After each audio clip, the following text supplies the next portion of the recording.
బహుళంతస్తులు వస్తాయేమో, రాజధాని అంటే ఉపాధి పెరుగుతుందేమో, ఆర్థికంగా అడుగులు పడతాయేమో అనుకున్నాం. ఏ రకమైనటువంటి చర్యలు చేపట్టారో మీరు కూడా చూశారు. నేను కట్టినటువంటి ఎన్ఐటి ఫ్లైఓవర్ కూడా వాళ్ళు పూర్తి చేయలేదు. ఈరోజు రేపు ప్రారంభించుకుంటున్నాం. అంటే ఈ రకంగా కొత్త ప్రాజెక్టులు కూడా ఇవ్వలేని పరిస్థితిలో విశాఖపట్నం ఎకనామిక్ రీజన్ అంటే పేరిట ఈ 10 జిల్లాలకి రానున్న రోజుల్లో నీతి ఆయోగ్తో కలిపి కేంద్రంలో కూడా బడ్జెట్లో వైజాగ్ ఎకనామిక్ రీజన్ని కేంద్ర బడ్జెట్లో పెట్టడం మీకు గుర్తు చేస్తున్నా. ఈరోజు ఒక 7 గ్రోత్ ఇంజిన్లే పెట్టుకొని ఒకవైపు మ్యానుఫ్యాక్చరింగ్ ఇండస్ట్రీస్ కానీ, పర్యాటకం కానీ, ఇట్లా వేరియస్ ఏవైతే ఆర్థికంగా కానీ ప్రజలకు ఉపాధి పెరిగే అంశాలు ఏమన్నాయో వాటిని ప్రత్యేకంగా తీసుకొని విశాఖ వేదికగా సుమారు 41 ప్రాజెక్టులకి నీతి ఆయోగ్ ద్వారా ఆ నీతి ఆయోగ్ కార్యక్రమాల ఆఫీస్ కూడా ఈరోజు విశాఖపట్నంలో ఆల్రెడీ ఏర్పాటు చేయడం జరిగింది. 28,000 కోట్ల బడ్జెట్ ఈరోజు మన ప్రాంతానికి కేంద్ర రాష్ట్ర ప్రభుత్వాలు కలిపి పెట్టాయంటే భవిష్యత్ ఆర్టిఫిషియల్ ఇంటెలిజెన్స్ అనేటువంటిది అందరూ నమ్మక తప్పదు. ఒకప్పుడు టెక్నాలజీ, కంప్యూటర్, ఐటీ అంటే అర్థం కాని వాళ్ళు, తెలియని వారు ఇదేంటి అని అనుకునేవారు. విజన్ 2020 అంటే ఈరోజు ఆ ఫలాలన్నీ కూడా దేశం కాదు ప్రపంచం అంతా చూస్తుంది. అదే ఏఐ డేటా సెంటర్ టెక్నాలజీలో ప్రపంచంలోనే అందరికీ తెలిసినటువంటి గూగుల్ సంస్థ విశాఖపట్నం రావడం అంటేనే ఒక పెద్ద అచీవ్మెంట్ ఈ ప్రభుత్వానికి. సో రానున్న రోజుల్లో విశాఖపట్నం అనేటువంటిది ఆంధ్రప్రదేశ్కే కాదు ప్రపంచంలోనే ఒక నెంబర్ 1 సిటీగా టెక్నాలజీని అడాప్ట్ చేసుకోవడమే కాదు, టెక్నాలజీ ద్వారా ఏదైతే రానున్న రోజుల్లో బేస్ అవుతుందో ప్రపంచంలో ఉండేటువంటి డేటా అంతా స్టోరేజ్ చేసేటువంటి గూగుల్ సంస్థ ఉండేటువంటి డేటా సెంటర్తో పాటు ఇప్పటికే ఒక 3 డేటా సెంటర్స్కి శంకుస్థాపనలు చేయడం, తద్వారా ఈరోజు ఐటీ రంగం కూడా టీసీఎస్ వచ్చింది, కాగ్నిజెంట్ వచ్చింది, యాక్సెంచర్ వచ్చింది, ఇంకా ఇట్లా అనేక ఐటీ కంపెనీలకు కూడా విశాఖ వేదిక అవుతూ వస్తూ ఉంది. సో ఇలాంటి సందర్భంలో ఈ వైజాగ్ ఎకనామిక్ రీజన్కి సంబంధించినటువంటి నిర్ణయం, దానికి సంబంధించిన నిధుల కేటాయింపు మన ప్రాంతం అంటే కనీసం 10 జిల్లాలు ఇందులో కవర్ అవుతున్నాయి. ఒకవైపు రాయలసీమ ప్రాంతాల వరకు తీసుకుంటే అక్కడ డ్రోన్ సిటీ, అదేవిధంగా హార్టికల్చర్ హబ్గా ఈరోజు కర్నూలులో డ్రోన్ సిటీని పెట్టడం జరిగింది. డ్రోన్ అనగానే ప్రపంచంలో కర్నూలు కనబడే పరిస్థితి వస్తుంది. ఎందుకంటే ఫ్యూచర్లో అంతా డ్రోన్తోనే ఈరోజు క్రైమ్ రేట్ని తగ్గిస్తున్నారు, డ్రోన్ పైన డిపెండెన్సీ పెరిగింది, ఈరోజు వ్యవసాయానికి డ్రోన్ వాడుతున్నారు. సో అలాంటి డ్రోన్ తయారీలో మనం కేంద్ర బిందువు మన రాష్ట్రం అవుతుందనేటువంటిది మీకు తెలియజేస్తున్నాను. అంతేవిధంగా మీరు చూసారు లాస్ట్ పార్లమెంట్లో విశాఖ విజయవాడ మెట్రోలకి గ్రీన్ సిగ్నల్ ఇవ్వడం జరిగింది. సో ఆ మెట్రో రైల్ ప్రాజెక్ట్ని కూడా మన రాష్ట్ర బడ్జెట్లో పెట్టడం అనేటువంటిది గుర్తు చేస్తున్నారు. కంపేర్ చేసినప్పుడు గత పాలకుల్లో మీ అందరికీ తెలుసు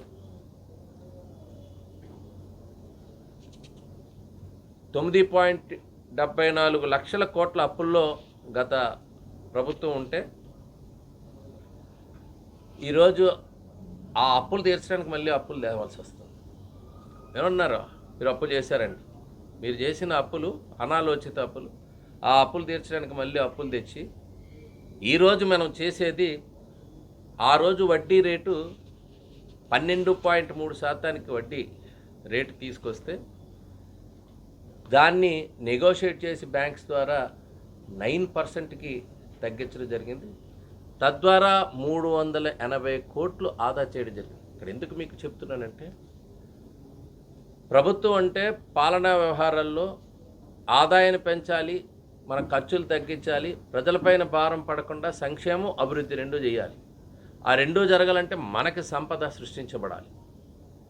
ఒక్క ఉదాహరణ, ఆ రోజు ఇసుక పాలసీ, ఉచిత పాలసీ అన్నాం.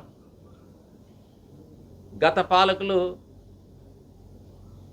అది ఎంత రకంగా వాళ్ళ జోబులు నింపుకున్నారో మన అందరికీ తెలుసు. ఇసుకలో మరలా ఎన్డీఏ ప్రభుత్వం వచ్చిన తర్వాత ఉచిత ఇసుక అమలవడమే కాకుండా సామాన్యుడికి వచ్చేటువంటి ధర ఇసుకని నిర్మాణ రంగం పైన ఆధారపడే వాళ్ళందరికీ కూడా వెసులుబాటు కలగడమే కాకుండా ఉచిత ఇసుక సజావుగా అమలు చేయడమే కాకుండా ఒక్క ఆ విధానం వల్ల 33% ప్రభుత్వానికి ఆదాయం పెరిగింది. అంటే ఇందులో మనం అర్థం చేసుకోవాల్సింది, ప్రభుత్వానికి రావాల్సినటువంటి ఆదాయం పక్కదారి ఒక్క ఇసుకలోనే మళ్ళితే ఇంకా మినరల్స్ అన్నిటిలో కూడా దోపిడీ జరిగింది, లిక్కర్లో కూడా దోపిడీ జరిగింది అనేటువంటి వాస్తవం అని చెప్పి మీకు తెలియజేస్తున్నాను. పోలవరం ప్రాజెక్టు తీసుకుంటే డయాఫ్రమ్ వాల్ అనేటువంటిది చాలా ప్రధానం. ప్రాజెక్టులో వాటర్ స్టోర్ చేయడం, ఎప్పుడు చూసినా అసెంబ్లీలో తొడలు కొట్టి మేము పోలవరం ప్రాజెక్టు పూర్తి చేస్తాం, డేట్లు కూడా చెప్పేసేవారు ఇరిగేషన్ మంత్రి అయితే. ఆ డేట్లన్నీ గడిచిపోయి, సంవత్సరాలు గడిచిపోయి, ఆ డయాఫ్రమ్ వాల్ కూడా కొట్టుకుపోయింది వీళ్ళ నిర్లక్ష్యం వల్ల. అలాంటి పరిస్థితుల్లో ఈరోజు కేంద్రంతో మాట్లాడి మళ్ళా 5,000 కోట్ల రూపాయలు తీసుకొచ్చి సుమారు 91% డయాఫ్రమ్ వాల్ నిర్మాణం కూడా పూర్తి చేసుకునే దిశగా ఈ ప్రభుత్వం వెళ్తుందని చెప్పి మీ అందరికీ తెలియజేస్తున్నాను. అదేవిధంగా ఈరోజు అన్నదాత సుఖీభావ రైతులకి 20,000 ఆర్థిక సాయం, దీనికి కూడా 6,600 బడ్జెట్ పెట్టారు. ఇప్పుడే చెప్పినట్టు గ్లోబల్ హార్టికల్చర్ హబ్, దీనికి కూడా రాయలసీమని fruit basket of the world అనే విధంగా అక్కడ ఫ్రూట్స్ కావచ్చు, లేకపోతే అనేక అంశాల్లో రాయలసీమకి, అంతకుముందు ఉండేది కదా అనంతపూర్ అనేటప్పటికీ ఒక రాయలసీమ అనేవారు. ఈరోజు రాయలు కాదు, అక్కడ కూడా రత్నాలు పండే విధంగా వాళ్ళు గ్లోబల్కి పళ్ళు సరఫరా చేసే విధంగా, ఎక్స్పోర్ట్ చేసే విధంగా, అక్కడ ఆదాయం పెరిగే విధంగా ఈరోజు చేయడం, డ్రిప్ ఇరిగేషన్ కానీ ఒక మాస్టర్ ప్లాన్ కానీ తయారు చేయడం జరిగింది. అదేవిధంగా ప్రాజెక్ట్ పోలవరంతో పాటు వెలుగొండ, హంద్రనీవ ప్రాజెక్టులు అటువైపు కూడా పూర్తి చేస్తున్నారు. ఇంకా యువతకు వచ్చేటప్పటికీ లోకేష్ గారి నాయకత్వంలో విద్య అంటేనే చాలా రకాలుగా, అంటే స్కూల్ ఎడ్యుకేషన్ నుంచి యూనివర్సిటీస్ వరకు తీసుకున్న నిర్ణయాలు కావచ్చు, ఆ విద్యా వ్యవస్థలో అనేక మార్పులు తీసుకురావడం, పాఠ్యాంశాల్లో కానీ రాజకీయ జోక్యం తగ్గించడం కానీ, ఈరోజు డొక్కా సీతమ్మ మధ్యాహ్న భోజనం కానీ, అదేవిధంగా స్కూల్ యూనిఫామ్తో బ్యాగ్స్తో పాటు ముస్తాబ్ అనేటువంటి ప్రోగ్రాం పెట్టడమే కాదు, పేరెంట్ టీచర్ మీటింగ్స్ కూడా రెగ్యులర్గా జరగటం, ఇట్లాంటివి అనేక తీసుకుంటూనే యువతకి ఉద్యోగ అవకాశాలు కూడా 30,000 ఉద్యోగాలు. అందులో ఒక టీచర్స్తే మీ అందరికీ తెలుసు 15,941 మెగా డిఎస్సి పెట్టి మళ్ళీ నెక్స్ట్ కూడా డిఎస్సి పెట్టాలనేటువంటి దీనిలో ముందుకెళ్తున్నటువంటి పరిస్థితి అని చెప్పి, ఆ స్కిల్ డెవలప్మెంట్కి కూడా 1,232 కోట్లని ఈ బడ్జెట్లో పెట్టడం జరిగింది. అంటే కాలేజీలోనే స్కిల్ డెవలప్ అయితే కాలేజీ నుంచి నేరుగా కంపెనీకి వెళ్ళాలనేటువంటిది లోకేష్ గారి ఆలోచన. దానికి ఈ బడ్జెట్ స్పష్టంగా కనబడుతుంది. ఈరోజు దీంతో పాటు దీపం పథకం కానీ, ముఖ్యంగా శ్రీశక్తి పథకం, ఆర్టీసీ బస్సుల్లో ఇప్పటికీ 43 కోట్ల మంది ప్రయాణాలు జరిగాయి. 43 కోట్ల ప్రయాణాలు మహిళలు స్త్రీశక్తి పథకం ద్వారా ఉపయోగించుకున్నారంటే ఇది ఆ రకమైనటువంటి నిర్ణయం.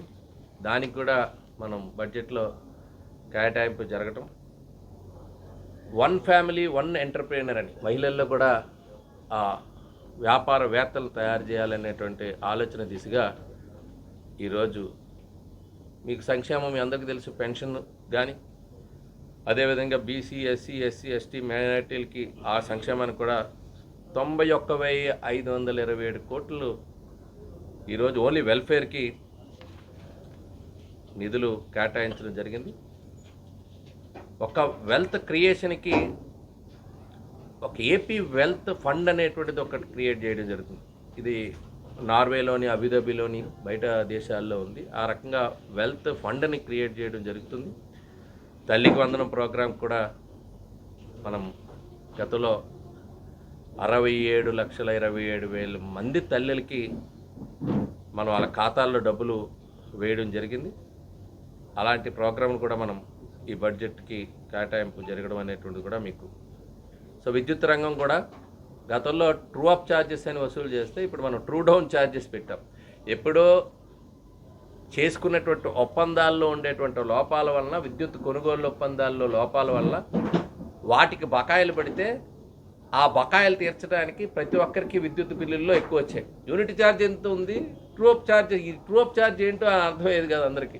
ట్రూ అప్ ఛార్జ్ అనేది ప్రభుత్వం చేసిన తప్పిదాలకి గత 5 ఏళ్ల ఆల పాలనలో ఆ ఛార్జీలు విధించి మనందరికీ కూడా వడ్డిస్తే ఈరోజు ట్రూ డౌన్ పేరిట అదే ఒప్పందాలని సరిచేసి ఈరోజు విద్యుత్ శాఖలో సో ఆ పవర్ రిఫార్మ్స్ కూడా తీసుకొచ్చి ఈరోజు ప్రజలపైన భారం వేయకుండా చేసినటువంటి పరిస్థితి మీరు ఈరోజు రాష్ట్రంలో చూస్తున్నారు. ఈ రకంగా అనేక అభివృద్ధి సంక్షేమ కార్యక్రమాలు ఈ రాష్ట్రంలో ఈ పెట్టుబడులు రప్పించడంలో కానీ, పారిశ్రామిక ప్రగతి కానీ, పర్యాటక ప్రగతి కానీ, వాటికి కావాలంటే కొత్త పాలసీస్ రావాలని. ఒక మంచి పాలసీస్ పెట్టుకుంటే ప్రపంచం మన వైపు చూస్తుంది. ఇండస్ట్రియల్ పాలసీ కానీ, టూరిజం పాలసీ కానీ, వీటి వల్ల మనకు ఆదాయాలు వస్తాయి, ఉపాధి వస్తుంది, రాష్ట్రానికి సంపద వస్తుంది. ఆ రకమైనటువంటి ఆలోచనలు చేసి ఈరోజు అందుకనే కొత్త పాలసీ, ఇండస్ట్రియల్ పాలసీ కావచ్చు, టూరిజం పాలసీ కావచ్చు, ఇన్వెస్టర్స్ పాలసీ కావచ్చు, ఇట్లాంటివన్నీ కూడా 7 పాలసీస్ తీసుకుని వచ్చి ఆ పాలసీస్లో అందరినీ అట్రాక్ట్ చేసుకునేటువంటి పరిస్థితి ఉంది. మీరు దావోస్ కూడా ఇటీవల గ్లోబల్ సమ్మిట్ మన విశాఖపట్నంలో చేసాం. అట్లాంటి రెగ్యులర్గా జరిగేటువంటి దావోస్ కూడా వెళ్ళి మనం ప్రజెంటేషన్ ఇవ్వటం. ఈరోజు రేపైతే బిల్ గేట్స్ మళ్ళా 3వ ఆంధ్రప్రదేశ్ వస్తున్నారు చంద్రబాబు నాయుడు గారి నాయకత్వంలో. So Sanjeevani program, health, education, infrastructure, అదేవిధంగా సంక్షేమం, ఇవన్నీ కూడా ఒకవైపు వ్యవసాయం, ఏవైతే ఏ రంగాలు ప్రధానంగా మన అభివృద్ధికి దోహదపడతాయో ఆయా రంగాలు రాబోయే కాలంలో, నేను అందుకే ముందే అన్నాను, భవిష్యత్తును నిర్దేశించే బడ్జెట్ అని చెప్పి వచ్చే 10 ఏళ్ళకి 20 ఏళ్ళకి అయితే 2047 నాటికి మనందరం ఉన్నా లేకపోయినా రాబోయే తరాలకి ఏది అవసరమో ఇప్పుడు గుర్తించి ఆ లక్ష్యాన్ని సాధించుకునేటువంటి క్రమంలో చేసినటువంటి బడ్జెట్గా దీన్ని నేను భావిస్తున్నాను. సో ఒక మంచి బడ్జెట్తో రానున్న రోజుల్లో ప్రజలందరికీ కూడా మెరుగైన సంక్షేమం, అభివృద్ధి జరిపినందుకు ముఖ్యమంత్రి చంద్రబాబు నాయుడు గారికి, ఉప ముఖ్యమంత్రి పవన్ కళ్యాణ్ గారికి, మన రాష్ట్రానికి సహకరిస్తున్నటువంటి ప్రధానమంత్రి నరేంద్ర మోడీ గారికి ధన్యవాదాలు తెలియజేస్తాను.